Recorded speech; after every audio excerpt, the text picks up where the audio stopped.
নমস্কার বন্ধুরা, VLE friend ডাব্লিউবির পক্ষ থেকে আপনাদের সবাইকে স্বাগত।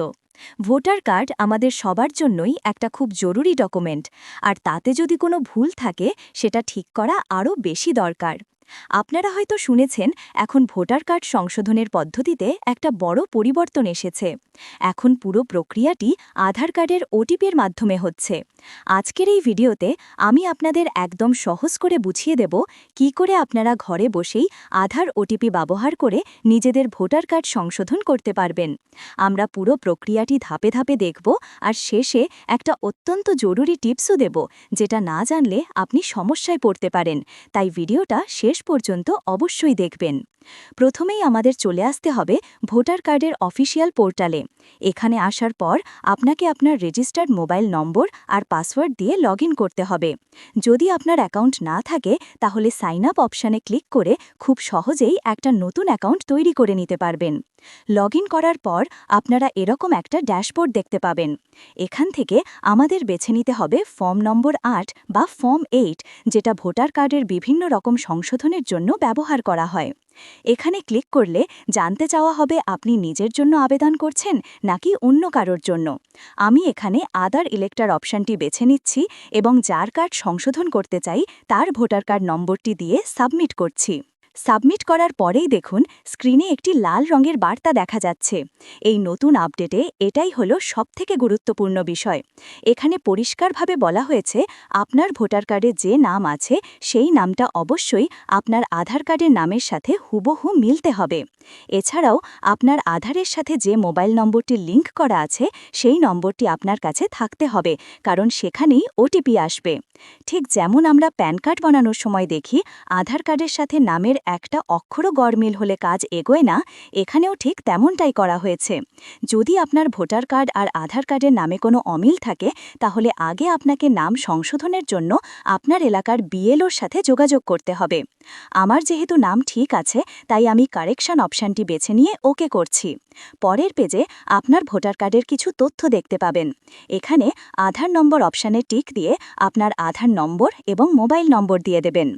এরপর আপনাকে বেছে নিতে হবে আপনি কি কি সংশোধন করতে চান। মনে রাখবেন আপনি একবারে সর্বোচ্চ 4টি জিনিস পরিবর্তন করতে পারবেন, যেমন নাম, লিঙ্গ, জন্ম তারিখ বা ছবির মতো যে কোনো 4টি বিষয়। আমি এখানে উদাহরণ হিসাবে মোবাইল নম্বর পরিবর্তনের অপশনটি বেছে নিচ্ছি।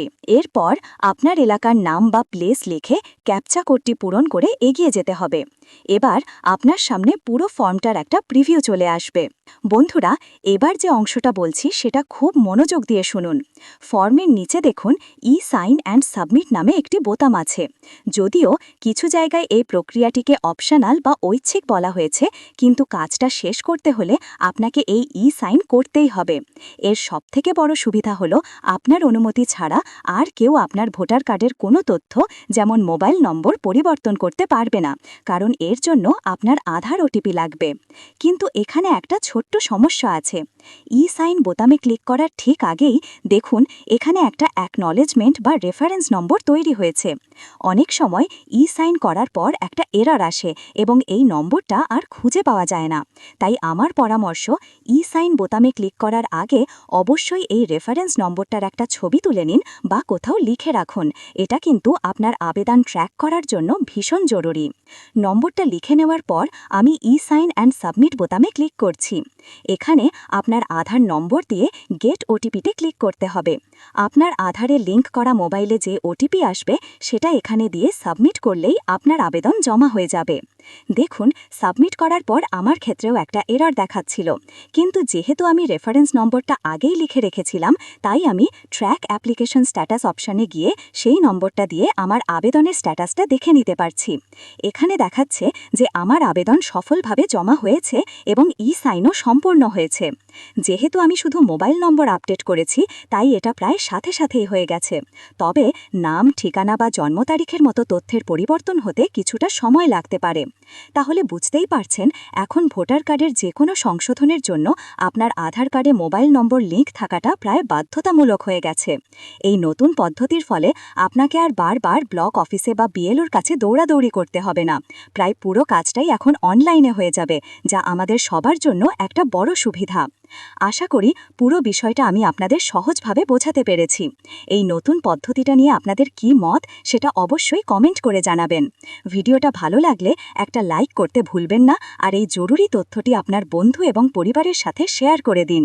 এমন আরও গুরুত্বপূর্ণ আপডেটের জন্য আমাদের চ্যানেলটি সাবস্ক্রাইব করে রাখুন। সবাই খুব ভালো থাকবেন। ধন্যবাদ।